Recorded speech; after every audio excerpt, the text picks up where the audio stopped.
va accueillir non pas une franchise, mais plutôt un modèle coopératif. On est ravis de vous accueillir, Olivier Dufy. Vous êtes directeur général de The Original Hotel. Exactement, merci beaucoup de m'accueillir, je suis ravi d'être ici. Vous connaissez le principe, on va vous le rappeler, puisque Olivier le connaît un petit peu.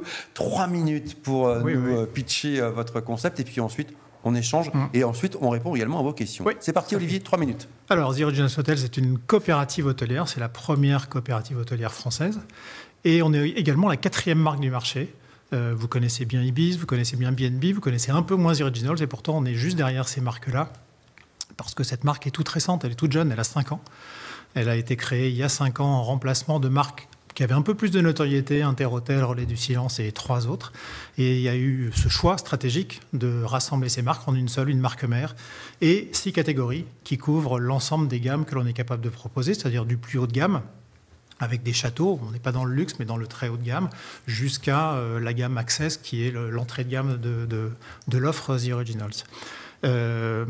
On a un modèle, alors Olivier en a déjà parlé, mais qui est très particulier, qu'on trouve assez peu dans l'hôtellerie, et Best Western en est un autre, qui est vraiment géré par les hôteliers. Le conseil d'administration est composé de 12 hôteliers, ce sont eux qui prennent les grandes décisions, et à un rythme assez rapide. On se voit quasiment tous les 2 mois, donc il y a peu de sujets qui traînent très longtemps. Et surtout, ce qui est intéressant, c'est qu'on est dans un registre de co-construction permanent avec nos hôteliers.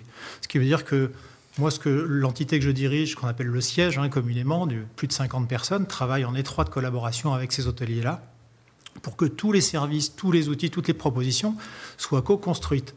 D'une part avec l'expertise des gens qui sont au siège, d'autre part avec le savoir-faire et le bon sens terrain opérationnel de nos hôteliers. Donc ce qu'on met en place sur les établissements est forcément la conjonction de ces 2 approches-là, et c'est ça qui est extrêmement intéressant. Et puis nous, on a coutume de dire nos hôteliers, c'est indépendant mais jamais seul, puisque le côté indépendant et très libre de nos hôteliers, on y tient, et nos hôteliers aussi y tiennent, et ils nous le rappellent régulièrement. Mais en même temps, quand on est hôtelier aujourd'hui, c'est compliqué d'avancer seul. On a besoin d'encadrement réglementaire, on a besoin de savoir comment on avance sur la RSE, comment on doit être accompagné d'un point de vue digital, de tarification. C'est un univers très très complexe et le digital est omniprésent dans la réservation. 93% des réservations passent par le digital, donc c'est important de bien comprendre et de bien maîtriser tout ça. Et nous, en fait, on est capable de fournir à l'ensemble de nos hôteliers tout ce qu'une grande chaîne hôtelière peut offrir. Donc je l'ai dit, le digital, le marketing, le commercial, la finance, la RH, la formation, les achats, la qualité, la RSE, etc., etc. Et donc ils viennent piocher dans l'ensemble de ces services et charge à nous d'être bons, d'être vraiment pédagogues et convaincants pour embarquer tout le monde et les amener à utiliser tous ces services qui sont de façon générale, gage de qualité et de performance opérationnelle. Parce qu'une coopérative est très performante, et ça c'est important de se le rappeler. On n'est pas sur le vieux modèle d'avant un peu poussiéreux, non, la coopérative est performante. On parle de plus en plus de la coopérative, et les valeurs que l'on prône, que l'on soutient, l'humain, le commerce local, l'indépendance, sont des valeurs très très présentes dans l'esprit des gens aujourd'hui. Bravo Olivier, bravo. Une seconde. Une seconde près, c'était super. On va vous entendre dans un instant, messieurs. Je suis sûr que vous avez des questions à poser à Olivier, mais avant, on va prendre une question de Bérangère. Bérangère. Bonjour Bérangère. Bonjour Bérangère, qui, la question va s'afficher. Qu'est-ce qui pousse les hôteliers à vous rejoindre ? Je dirais que c'est un peu ce grand écart maîtrisé entre une hôtellerie très singulière, presque artisanale, mais dans le bon sens du terme, c'est-à-dire la passion de recevoir, la connaissance de mon environnement local, des choses qui sont assez basiques mais tellement importantes aujourd'hui. Le fait que chaque expérience est différente sur chaque hôtel. On n'a pas un hôtel qui se ressemble, on n'a pas un hôtelier qui se ressemble, et c'est une richesse. Et ce grand écart avec l'autre partie qui est une espèce de performance opérationnelle. On est équipé d'un des plus gros faiseurs en la matière. Amadeus est un leader mondial en matière de réservation et d'environnement digital. Et on a ce partenariat avec eux depuis maintenant 5 ans. Le web, la partie base de données clients, la partie réservation, tout ça c'est Amadeus. Et donc on utilise très fortement le digital et la technologie pour être performant tout en conservant la dimension humaine, le plaisir de recevoir, le dialogue, la relation qui est très très chère à nos hôteliers. Ça peut paraître assez basique de dire ça, mais c'est une réalité. Moi, plein de gens que je rencontre et qui ne nous connaissaient pas avant disent « Ah oui, je suis allé dans vos hôtels, c'était génial l'expérience. C'était pas le plus bel hôtel du monde, mais l'expérience était géniale, j'étais super bien reçu. » Et ça n'a pas de prix. Et comment devient-on associé ? Associé, c'est-à-dire coopérateur. Coopérateur.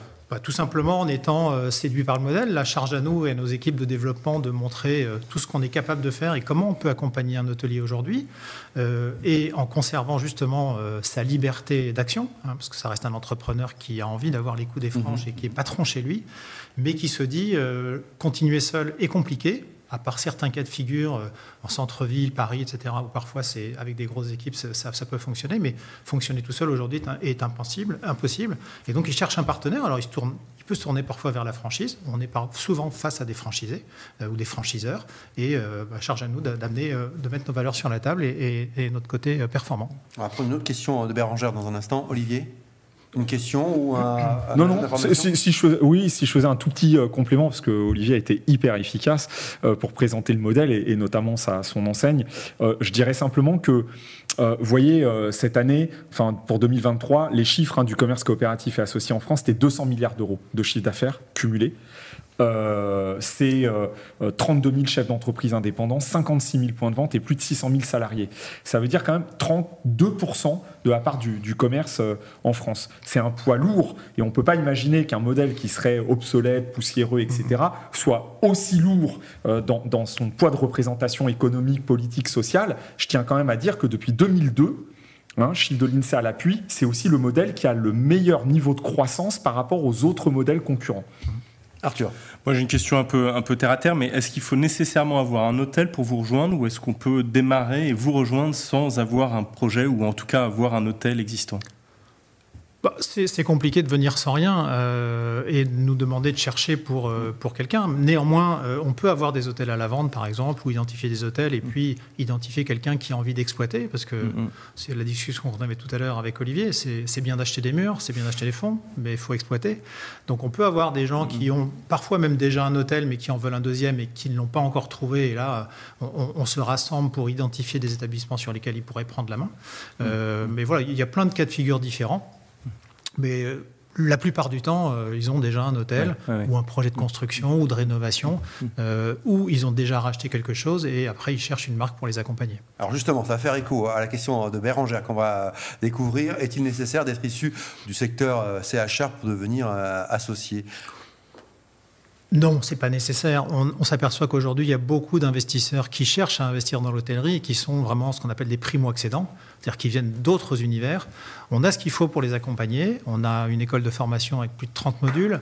On a des mandataires de gestion également pour les accompagner, parce que, encore une fois, ils ont cette capacité d'investir, mais exploiter un hôtel, c'est très particulier, c'est technique, ça nécessite un vrai savoir-faire. Donc on a les solutions pour bien les accompagner.